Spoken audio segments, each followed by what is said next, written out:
इस वक्त हमारे सामने दीवाने फरीद से काफ़ी नंबर 196 196 है और 195 और 196 और 197 दूसरे दवावीन जो है उनमें इनकी ये तरतीब नहीं है। वहाँ पर एक काफ़ी पीछे चली जाती है। ये 194, 95 और 96 हमारे और ख्वाजा ताहिर महमूद साहिब के दवावीन में ये एक नंबर आगे आ गई है, क्योंकि हमारी नज़र में काफ़ी नंबर 145 जो थी वो दोहरी हो गई थी, डबल आ गई थी। वहाँ 61 पर वो ठीक थी। वो जो था वो काफ़ी वतन बिगाने वाल नहीं आवड़ा, तो ये काफ़ी भी तोबे के तनाजुर में है और इसका राग भी जजवंती है और मिसरे इसके 20 है और अल्फाज इसके 100 है। पहली काफ़ी भी जो थी वो गज़ल की हैयत में थी और उसी मौजू पे दूसरी काफ़ी भी ख्वाजा साहब ने गज़ल के अंदाज में ही कही है, यानी एक मिसरा बग़ैर काफ़िए के और एक मिसरा काफ़िए वाला। तो ये भी राग जजवंती में है। अब जाहिर है कि हमने रागों पर आगे तो चल के बात करनी है। ये खमाज ठाठ का राग है और जाति इसकी संपूर्ण है और वादी इसका जो है रशब भी कहते हैं और रखब भी कहते हैं और संवादी इसका पंचम है। अब जाहिर है कि आम कारी जो है उसको इन भारी और हिंदी इस्तिलाहात की से तो कोई गरज नहीं होती, ना हम माहिर मौसीकी है और ना हम लोगों को बनाना चाह रहे हैं। बस ये एक अंदाज देना है, फिर इसके आगे इसकी पकड़ कैसे आएगी, इसका चलन कैसे आएगा, ये फिर 3 ताल पे कैसे जाएगी और इसके ऊपर तराना कैसे होगा और इसके ऊपर ख्याल कैसे पेश करेंगे। फिल्मी गीत आपको बता दूं इस जजवंती पर, बालम हुआ बोलो ना, मैं तो दूर खड़ी शर्माऊँ, मैं तो दूर खड़ी शर्माऊँ, ये जजवंती पर है। और इसे गुलाम अली ख़ान ने भी दोस्त बनकर भी नहीं साथ निभाने वाला, ये गज़ल उस्ताद गुलाम अली ख़ान ने जजवंती में कही है। अब आगे चलते हैं हम कि ये टोभे का क्या मामला है ख्वाजा फरीद सरकार के साथ। जब दुनिया जहान की नेमतें उन्हें शहर में मौजूद है, उनके पास वक्त के बादशाह उनके सामने दस्त बस्ता खड़े हैं, एक नहीं 12 नवाब और रोसा तमंदार जो उस वक्त के सबसे बड़े लोग थे वो वहाँ खड़े हैं उनके सामने दस्त बस्ता होकर। तो फिर वो क्या मसला है उनका कि वो रोही में जाना चाहते हैं, चोलिस्तान में जाना चाहते हैं, जहाँ ज़िंदगी नापैद है, जहाँ बहुत मुशदापैद नहीं है लेकिन दुश्वार गुजार तो ज़रूर है। तो वो मामला क्या है आखिर उनका? ये कोई रोही उनके अंदर का मामला है या रोही से मुराद ये रोही चोलिस्तान है और वो अपने महबूब से वहाँ पर तोबा बनवा कर देने, खुदवा कर देने के लिए क्यों कह रहे हैं वहाँ? यानी क्या ये कह सकते हैं हम कि वो उस खित्ते में असबाब ज़िंदगी पहुँचाने की कोशिश या है उनकी या ख्वाहिश है उनकी जहाँ असबाब ज़िंदगी दस्तयाब नहीं है? क्या इस तनाजुर में लिया जा सकता है? तो ये सोचने वाले पर मुनहसर है कि वो इसको किस अंदाज में लेता है। सूफ़ी इसको किसी और अंदाज में लेगा, इनकलाबी आदमी किसी और अंदाज में लेगा, फ़लसफ़ी किसी और अंदाज में लेगा। तो ये सब का हक है कि वो जिस अंदाज में भी सोचना चाहे। तो बड़े लोगों के कलाम में और बड़े कलाम की खूबी भी यही होती है कि उसको आप जहाँ भी उसको मुंतबक करना चाहें वो वहाँ हो जाता है और वो ये खूबी है। अब ये दूसरी काफ़ी है कि टोभा खटा दे सोनी जा ताड़ दे, ओझा ना होवे सारी मार दे। अब फरमाइश की जा रही है कि ए महबूब, महबूब से तो नहीं की जाती फरमाइश, मुहिब से की जाती है। तो वो अपनी मुहिब से जो उनकी बात मान सकता है, मानता है, फरमाइश तो उससे की जाती है ना, जिससे बात के तस्लीम किए जाने का कोई इम्कान होता है उसको कहा जाता है। तो वो फरमा रहे हैं कि टोभा खटा दे सोनी जा ताड़ दे, कि मुझे टोभा खुदवा कर दे, बनवा कर दे। टोभा आप पहले बता चुके हैं आपको, टोभा एक नशेबी जगह होती है सहराई इलाके में और वहाँ पर पानी कुदरती तौर पे जमा हो जाता है। तो वो चूँकि आमतौर पे वो इतनी गहरी नहीं होती, बस थोड़ी सी गहरी होती है, इसलिए पानी वहाँ जमा हो जाता है। तो फिर उसको बेहतर बनाने के लिए और पानी के वाफिर ज़ख़ीरे को जमा करने के लिए उसकी खुदाई कराई जाती है, ताकि उसमें ज़्यादा अरसे के लिए ज़िंदगी के पहला सबब पानी है ना, वो जालना मिनल माए कुल्लु शैइन हय्या, तो ज़िंदगी की हर वो जिंदा चीज़ जो है वो पानी से ही जिंदा है ना। तो खाजी साहब वो ज़िंदगी के असबाब की बात वहाँ हो रही है। और सोनी जहाँ ताड़ते, अब सोनी कई तरीके से खूबसूरत हो सकती है ना, कि वहाँ पहुँचना आसान हो, इसका इर्द गिर्द का माहौल अच्छा हो और नीचे ज़मीन जो है वो रेतली ना हो ताकि पानी उसको ये कर दे। अब वो सोनी जहाँ उधर है या इधर है ये मैं नहीं मालूम, बस ये एक बात है। और ओझा ना होवे सारी माड़ते, सारी माड़ कहते हैं मारवाड़ के इलाके को, मारवाड़ का इलाका जो है वो बालाई इलाका कहते हैं। तो ये यूँ आता है, चोलिस्तान भी यूँ आता है। तो फिर और ओझा ना होवे, ओझा यानी उस जैसा, सारी माड़ पर उस जैसा तोबा नहीं होना चाहिए। और आगे फरमाइश किस तरह हो रही है, लाड कैसे हो रहा है खालिद साहब का अपने मुहिब से। ये जो फरमाइश किसकी तरफ से है हमें नहीं पता किसकी तरफ से है। और टोबे बाजू मूल न बहसा, ना गठ ते ना पाड़ते, कि मैं टोबे के बगैर कहीं भी नहीं बैठूंगी। आगे लफ्ज आया है गठ और पाड़, ये बहुत सारे लोगों को इनकी समझ नहीं आई। ये जब तक आप वहां नहीं जाते या वो माहौल जो है यहाँ नहीं लाते तो उस वक्त तक ये बातें नहीं खुलती। तो गठ किसको कहते हैं और पाड़ किसको कहते हैं, ये किस तरीके से कहा गया। पाड़ के दो मानी आते हैं अमूमन। पाड़ एक तो है फाड़, एक पाड़ कहते हैं जड़ को, ये पाड़ लगा दो यानी जड़ को। और ये गठ क्या है, पाड़ क्या है, टोबे के साथ इनका क्या ताल्लुक है। टोबा जब भर जाता है तो पानी बह निकलता है, उससे एक लंबी शाख जहां तक चली जाती है, दूर तक अगर आपको एक शाख पानी की वहां से निकल के जाती हुई हल्की हल्की सी गहराई, पानी तो वही बहेगा ना जहाँ उसको रास्ता मिलेगा, हल्की सी गहराई होगी और फिर उसको पानी कटाव करता है आहिस्ता आहिस्ता चलते हुए, तो वो एक लंबी सी लकीर जो बन जाती है, वहाँ पर भी पानी मौजूद रहता है, कम कम सही लेकिन मौजूद रहता है। तो उसको कहते हैं पाड़, यानी ये शाख है टोबे की, या शाख कह लें या जड़ कह लें। जड़ तो उधर होती है जो ऊपर से आती है, लेकिन इसको भी पाड़ कहते हैं। और एक होता है गठ। अब ये गठ लोगों को, इसको किसी ने गिट्ठ बना लिया यानी बालिश बना लिया, किसी ने कुछ, किसी ने घट कर दिया, किसी ने गठ कर दिया।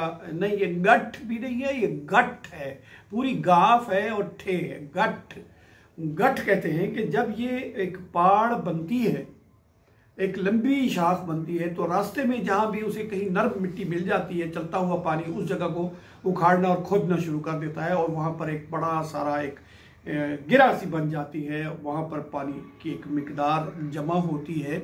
और यूँ भी कहते हैं कि टोबे के पानी की खैर है कि वहाँ तो मौजूद है, वहाँ गठ से माल पिला लो कि वहाँ पर थोड़ा सा पानी है और वो जल्द सूख भी जाएगा क्योंकि वो दूर है।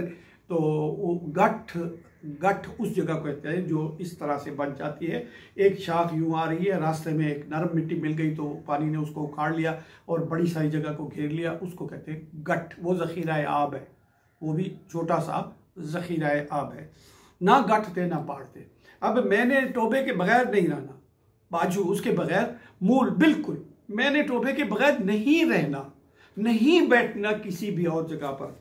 और क्या होगा, नीहा पीसू लस्सियाँ गाव्या और राती खीर को काट के। अब जब वहाँ बैठेंगे, ज़िंदगी के सामान दस्तयाब हो जाएंगे, पानी वहाँ पर है ना, ज़िंदगी का आगाज़ पानी से ही होता है।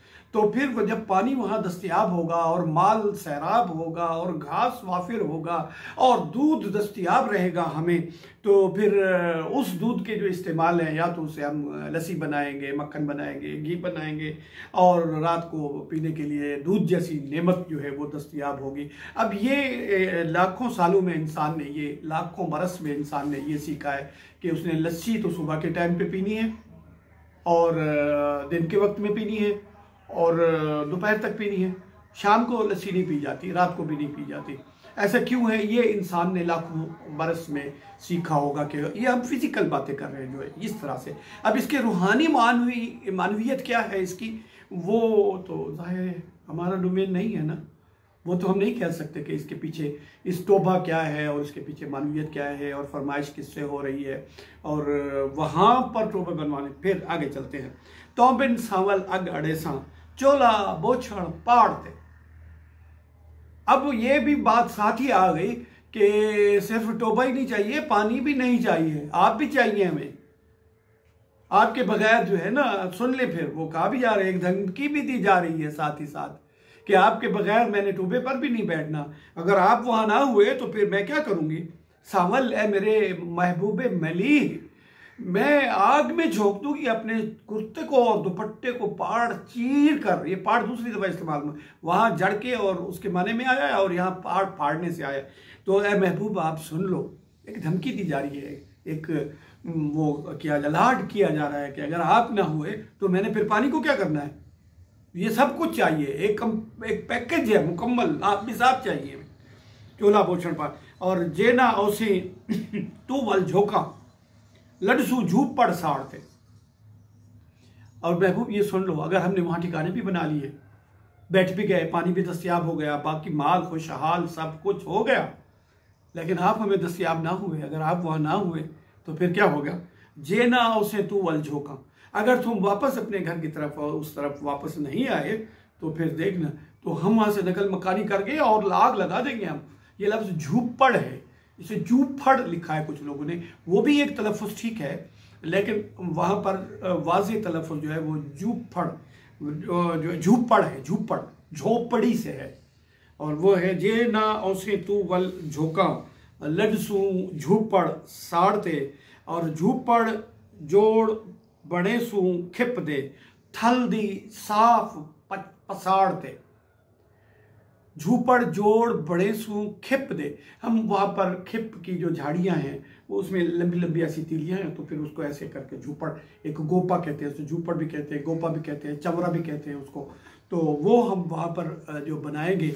थल दी साफ पसाड़ते, अब पसाड़ कहते हैं पहलू में, जो थल के सहरा के दरमियान में नहीं, बल्कि हम ठिकाना जो टोभा तो बिल्कुल दरमियान में बन सकता है, लेकिन हम जो है उससे थोड़ा सा हटकर टीले की ओट लेकर पसाड़, पासे को कहते हैं। थल दी साफ पसाड़ते। अब ये थल क्या है और टीला क्या है और पसाड़ क्या है उसकी, ये एक अलग मामला है, ये सूफिया बताएंगे, अहले फलसफा बताएंगे हमें। और गाई सांस सवैया सोइयाँ, गाई सांस सोइयाँ सोनिया डुबसन आन उगाड़ते। और जब ये पानी दस्तयाब होगा तो फिर एक मंजर होगा वहाँ पर कि सुइयाँ सुआ गाँ कहते हैं, सुआ एक तलफ़ुज़ सुन लें, सुआ गाँ कहते हैं उस गाय को जिसने हाल ही में बच्चा दिया हो, उसको कहते हैं। यानी उसके पास बच्चा भी हो, उसके पास दूध भी दस्तयाब तब होगा ना जब उसके पास बच्चा आ चुका होगा। तो वो सैकड़ों, सांस कहते हैं सैकड़ों, गैर शुमार, तो सैकड़ों गायें जो होंगी, जो जिन्होंने ताज़ा बच्चे दिए होंगी, जो दूध देने वाली होंगी, वो उस मंजर में क्या होगा, डुबसिन यानी दोही जाएंगी। और आन उगाड़ते, उगाड़ मुखफ़फ़ है अगवाड़ का, और ये उगाड़ होता है जहाँ पर एक ठिकाना बनता है रहने का, और उससे आगे की एक जगह के ऊपर वो कोई ऐसे झाड़ियाँ वाड़ियाँ रख कर एक, या आमतौर पे भी माल बैठ जाता है शाम को आकर वहाँ पर, तो और कोई जाने की जगह भी नहीं होती, तो सुबह उठ के उसने माल ने चरना होता है, तो फिर वहाँ उसको कहते हैं उगाड़, वो जगह जहाँ पर आके माल घर के सामने बैठ जाता है, वो अगवाड़ का मुखफ़फ़ है। अगवाड़ कहते हैं सहन को, और अगवाड़ का मुखफ़फ़ है उगाड़। और टोभा बड़वेसू दिल दे सांगे मिन्नत चढ़ेसू लालू लाड़ते। अब ये टोभा तो बनवाएंगे हम अपने दिल के लिए, हम अपनी रजामंदी के लिए, अपनी ख्वाहिश के लिए, लेकिन बज़ाहिर हम बताएंगे लालू लाड़ पर भी हम मिन्नत चाहेंगे कि लो मियाँ आपके लिए भी हमने बनवा दिया, लेकिन मामला कोई और है। अब ये लालू लाड़ कौन है, इसके बारे में हम बता दें आपको कि लाड़ बरादरी जो है ये ख्वाजा साहब की बाद में इनमें रिश्तेदारी भी हुई। तो ये 4 लोग थे लाड़ बरादरी के, जिनमें एक ये लालू लाड़ था, एक दीना लाड़ था, एक छुट्टा लाड़ था, और जाम छुट्टा, ये जाम कहलवाते, लाड़ बरादरी खुद को जाम कहलवाती है। तो ये 4 थे, और एक था जुमा लाड़। जाम जुम्मा लाड़, जो बाद में जाकर ख्वाजा साहब का ससुर भी बना। उनकी बेटी जो थी जान बीबी, ख्वाजा साहब की उनसे शादी हुई। तो इस पर हम आगे चलकर आपको ये पूरी दास्तान आगे बताएंगे कि ख्वाजा साहब की इस शादी के पीछे ये जो बाज़ लोगों में अजीब अजीब तरह की गलत फहमियाँ पाई जाती हैं, तो उनके इजाले के लिए नहीं, बस हकीकत बताने के लिए। इससे उनका इजाला हो ना हो ये हमारा मकसद नहीं है। हमारा मकसद हकीकत को बयान कर देना है जो भी हमें दस्तयाब है, और मुमकिन है हकीकत उनके पास भी कोई और हो तो हमें उससे भी कोई इख्तलाफ नहीं है। तो ये टोभा बढ़वा रहे हैं किसके लिए? दिल दे सांगे मिन्नत चढ़े सू लालू लाड़ते। बाज़ लोगों ने इसी को ख्वाजा साहब का ससुर लिख दिया। ये ख्वाजा साहब के ससुर नहीं थे, ये वो लोग थे जिनके पास ख्वाजा साहब के लंगर की गायें जो होती थी रोही में, वहाँ जो चरती थी। तो ये 4 घर जो थे ये उनके निगरान थे। और ख्वाजा साहब उस हालत को क्या कह रहे हैं कि आविम राहत डोड़ी चौड़ी, ये मेरे दिल को दुगना 4 गुना राहत आती है। कहाँ? लाणे फोग दी वाड़ थे। और ये लाना और फोग दी वाड़, वाड़ का लफ्ज़ वाड़ और बाड़ ये एक ही लफ्ज़ है। वाव और बे आपस में तब्दील होते रहते हैं।